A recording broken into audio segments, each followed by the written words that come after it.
So you spearheaded the initial acute hamstring reactive strength uh, management article, um, Hmm. and it's almost like you're operating a clinic over there, and you knew there was going to be a rash of hamstring injury. Weather gets nice, the hamstring injuries go up. Okay, so you got like three in a week, and then next thing you know, the following week I got one, and everybody's wanting clinical videos of Dr. Shivers, myself included. And these even though there seems to be no constraints to this, we don't get them. So I was forced to have to take a Fill the video, gap. You had to fill fill the the gap. fill the gap. I will say this, leave comments below of encouragement if you want to see Dr. Shivers actually share some clinical videos so we can so it's more than just a couple people. Okay, so here's what happened. So a couple things and I'll put these up in this video, but here's the article. Initial hamstring injury management. There's an accompanying video with this. In this article, essentially you describe the specific case that you had, and then you talk about essentially what you did, Hmm. considerations, spasm, Hmm.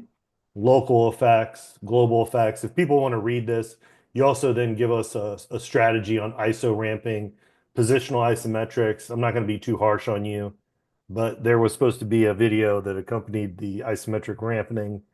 Uh, That's true. That's why we recorded it as a member video okay, or so a then subscriber video.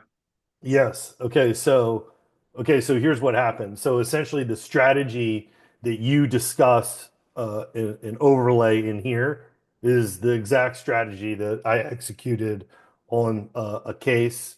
I'll just give you just very brief background on the case. Yeah, yeah, let's hear it. So he's essentially like in his 40s, guy's super active and he Nothing wrong skate. with that. Nothing wrong with that. I didn't say there was. I didn't say there was. You're like, he's an old guy in his 40s. I'm just saying the connective tissues has some experience. That's all I'm saying. Yeah, it's true. It's true. Yeah. So he's a skateboarder. Okay. So Oh, okay. he recently took up skateboarding. I met him. He's got a background in bodybuilding, and then he's the guy's always active. So he's started to do skateboarding, and um and essentially he's been doing skateboarding for several years now, right? Oh, okay, cool. And he's got a coach and all that stuff. And so essentially what ended up happening was he was figuring out how to like try to pick up like let's say the max speed. Okay, so he's kind of in a bowl and he's like figuring out how to kind of use the bowl to pick up speed, right? And then he kind Mm, of and so he's essentially got it would be his left leg. His left leg is on the board, and then he starts to hmm. lose balance, and so he steps that right down, and the board keeps going, and then boom, the one that he planted. It's Mm, like it's like remember when we were going over the ecologies of the hamstring, that founders meeting, and hmm. and and you found that case study where it's like there was a guy in a lab that was getting ready to get onto a clinical, that was getting ready to get on a treadmill. Remember, and he put his leg on the treadmill, and that blew his hamstring. Right. Yeah, yeah, yeah. Yeah, yeah, yeah, yeah, yeah, yeah, yeah. It's essentially that same mechanism of injury, except, he puts his leg down and that other leg is on the board. So like this gets down and then that rapidly takes that right hamstring. And also I think there's some Then it just yanks it into length, right? yeah, so true overspeed eccentric, right? Where Yeah, it's like that tissue is going to length, but there's no catch. Well, the catch results in tissue yielding. for sure. Right? And I think there could also be some sort of like adductor magnus component to it as well.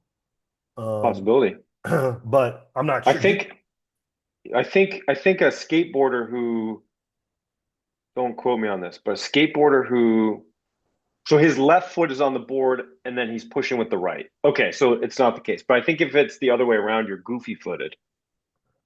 Well, hold on. What do you mean? So his That's okay. okay, his because his right leg is the board kept moving. Yeah, and the right leg is this pushing leg, right? Yeah, but he was using it to Yeah. try to kind of stop. But Yes. he Yeah. told me he was going anywhere from 10 to 20 miles per hour. On a So, skateboard? Wow. That's right. crazy. Well, he's in a bowl. So like he's learning how to like continue to pick up speed, right? And then it was like stop on a dime. Interesting. All right. Okay, so I'm gonna share with you.